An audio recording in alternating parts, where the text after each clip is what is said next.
ये आपके Windows startup की स्पीड बढ़ाने के बेहतरीन तरीकों पर एक बहुत ही क्विक समरी है।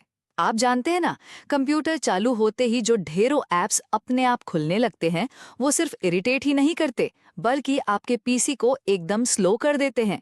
लेकिन सच मानिए, इसे हम चुटकियों में फिक्स कर सकते हैं। पहला, आप टास्क मैनेजर का इस्तेमाल करें, जो लिटरली सबसे तेज और आसान तरीका है। बस अपने कीबोर्ड पर कंट्रोल शिफ्ट और एस्क एक साथ दबाइए। फिर ऊपर जो स्टार्टअप टैब है ना, वहां जाइए। अब इस लिस्ट में जो भी फालतू ऐप दिखे, उस पर राइट क्लिक करके सीधा डिसेबल कर दीजिए। और हाँ, एक प्रो टिप दूं, जिन ऐप्स के स्टार्टअप इम्पैक्ट कॉलम में हाई लिखा है ना, उन्हें बंद करने से आपको अपने कंप्यूटर की स्पीड में एकदम मैजिक जैसा फर्क दिखेगा। दूसरा, आप विंडोज सेटिंग्स के थ्रू भी ये बदलाव कर सकते हैं। अगर आपको सेटिंग्स वाला ग्राफिकल इंटरफेस ज्यादा इजी लगता है, तो बस स्टार्ट मेन्यू से सेटिंग्स खोल लीजिए। वहां से ऐप्स में जाइए और फिर स्टार्टअप बटन पर क्लिक कर दीजिए। यहाँ आपको सारे ऐप्स की एक बहुत ही सिंपल सी लिस्ट मिल जाएगी, जहाँ आप किसी भी बिना काम वाले ऐप के सामने वाला टॉगल बटन सीधा ऑफ कर सकते हैं। तो बस इन आसान। नमस्कार। आज हम एक बहुत ही कॉमन प्रॉब्लम को सॉल्व करने वाले हैं, स्लो कंप्यूटर स्टार्टअप। मतलब जैसे ही कंप्यूटर ऑन करते हैं, ढेर सारे ऐप्स अपने आप खुलने लगते हैं ना। ये ना सिर्फ परेशान करता है, बल्कि आपके पीसी की स्पीड भी काफी कम कर देता है। तो चलिए इस विश्लेषण में देखते हैं कि इसे चुटकियों में कैसे ठीक किया जाए। ये सिचुएशन जानी पहचानी लग रही है ना? कंप्यूटर का पावर बटन दबाया और फिर बस इंतजार और इंतजार कि कब सब कुछ लोड होगा और हम अपना काम शुरू कर पाएंगे। यकीन मानिए, ये एक बहुत ही आम समस्या है। पर अच्छी खबर ये है कि आपको इस स्लो स्पीड के साथ जीने की कोई ज़रूरत नहीं है। इसका जो सल्यूशन है वो इतना आसान है कि कोई भी इसे बस कुछ ही मिनटों में कर सकता है। तो इस पर काबू पाने के लिए हमारे पास दो बहुत ही असरदार तरीके हैं। पहला है टास्क मैनेजर, जो एकदम फास्ट तरीका है, और दूसरा है विंडोज सेटिंग्स, जो थोड़ा ज्यादा विजुअल या कह सकते हैं कि ग्राफिकल तरीका है। हम दोनों को एक एक करके देखेंगे। चलिए शुरू करते हैं पहले और सबसे तेज तरीके से, जो है टास्क मैनेजर का इस्तेमाल करना। सच कहूं तो ये मेरा पर्सनल फेवरेट तरीका है, क्योंकि ये एकदम सीधा और टू द पॉइंट है। तो करना क्या है, अपने कीबोर्ड पर कंट्रोल शिफ्ट और एस्केप, हाँ, ये तीनों बटन एक साथ दबाइए।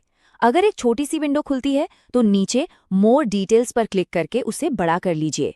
अब ऊपर आपको कुछ टैब्स दिखेंगे, उसमें से स्टार्टअप पर जाइए।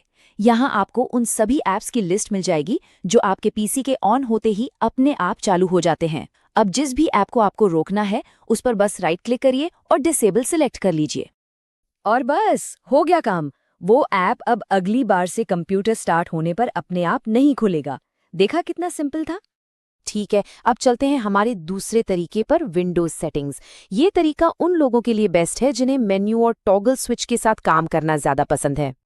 ये तरीका भी उतना ही आसान है। आपको बस अपना स्टार्ट मेन्यू खोलना है और सेटिंग्स वाले गियर आइकन पर क्लिक करना है। उसके बाद ऐप सेक्शन में जाइए और फिर साइड मेन्यू से स्टार्टअप को चुन लीजिए, आपके सामने फिर से वही ऐप्स की लिस्ट आ जाएगी। यहाँ आपको राइट क्लिक करने की भी जरूरत नहीं है। जिस भी ऐप को आप स्टार्टअप पर नहीं चाहते, उसके सामने वाले टॉगल स्विच को बस ऑफ कर दीजिए। ये भी उतना ही आसान और असरदार है।